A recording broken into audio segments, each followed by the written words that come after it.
Bonjour et bienvenue dans cette vidéo. Je vais vous présenter l'actualité du Barça aujourd'hui, en ce lundi 8 janvier 2024. Si vous êtes nouveau sur la chaîne, ici je parle généralement de l'actualité du Barça.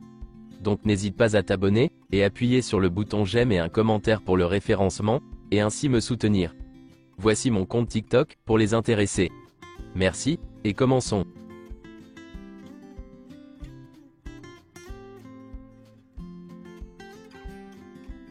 Le Barça s'est imposé hier contre Barbastro en Coupe du Roi, sur le score de 3-2, et s'est qualifié pour le prochain tour.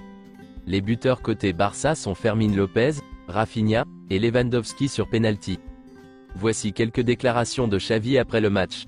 Barbastro ne m'a pas surpris. Nous avons analysé le match d'Almeria et ils sont très agressifs, avec une bonne pression. Ils nous ont très bien traités, je leur souhaite le meilleur. Ils étaient très motivés, c'était le match de leur vie.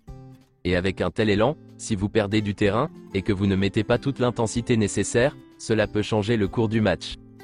Nous avons souffert plus que nous n'aurions dû dans les dernières minutes. Nous avons du mal à marquer. C'est compliqué. Cela aurait dû être un match facile à marquer. Le but de Joao Félix était légal. C'est une honte que nous n'ayons pas de VAR pour ces matchs. En 2024, tous les matchs devraient être équipés de la VAR.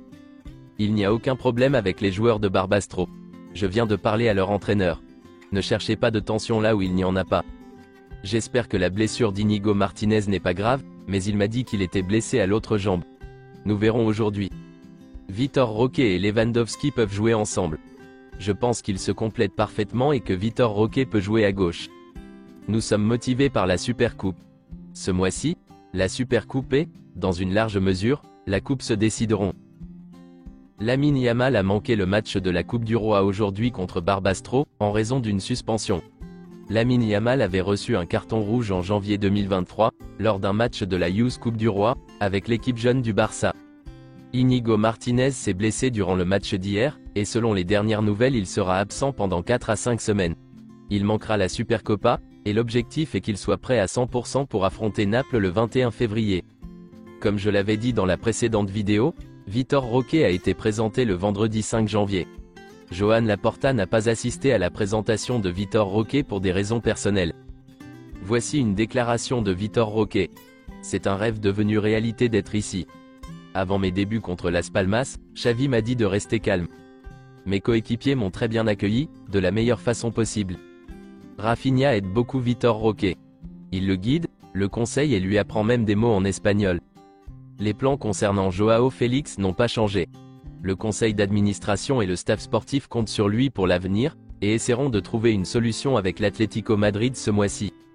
Le staff sportif du Barça n'est pas très inquiet de la forme actuelle de Joao Félix. Ils sont conscients de son potentiel, et ne doutent pas qu'il retrouvera les bonnes sensations qu'il a données en début de saison. Si le Barça dispose de la marge fair play financée ce mois-ci, il essaiera de signer un pivot avec un bon physique en prêt jusqu'à la fin de la saison. Xavi fait beaucoup d'efforts pour recruter un milieu de terrain. Le Barça ne renonce pas à recruter un milieu de terrain. Si le club vend un pourcentage de Barça Studio dans les prochains jours, il est possible de faire venir un joueur. Il s'agit d'un prêt sans option d'achat obligatoire. Avant sa blessure, le staff sportif du Barça considérait comme acquis que Sergi Roberto quitterait le club cet été. Mais en raison de sa forme récente et de l'importance qu'il revêt pour Xavi, ils ont décidé de renouveler le contrat de Sergi Roberto, tout en conservant son faible salaire. Le Barça est satisfait de la performance de Pablo Torre à Girona, et a dit à son entourage qu'il comptait sur lui pour l'avenir. Selon Sport, le Barça ne renouvellera pas le contrat de Marcos Alonso. À la fin du mois de janvier, le club l'informera qu'il n'a pas l'intention de renouveler son contrat. Le Barça cherchera à recruter un latéral gauche en prêt ou en tant qu'agent libre, pour la saison prochaine. Selon certaines sources, Everton veut 70 millions d'euros pour Amadou Onana, la cible du Barça. Le FC Barcelone aurait rencontré l'agent du joueur. Selon Sport, Al Hilal s'est à nouveau renseigné sur Rafinha, mais l'affaire est impossible pour l'instant. Mais en été, tout peut arriver.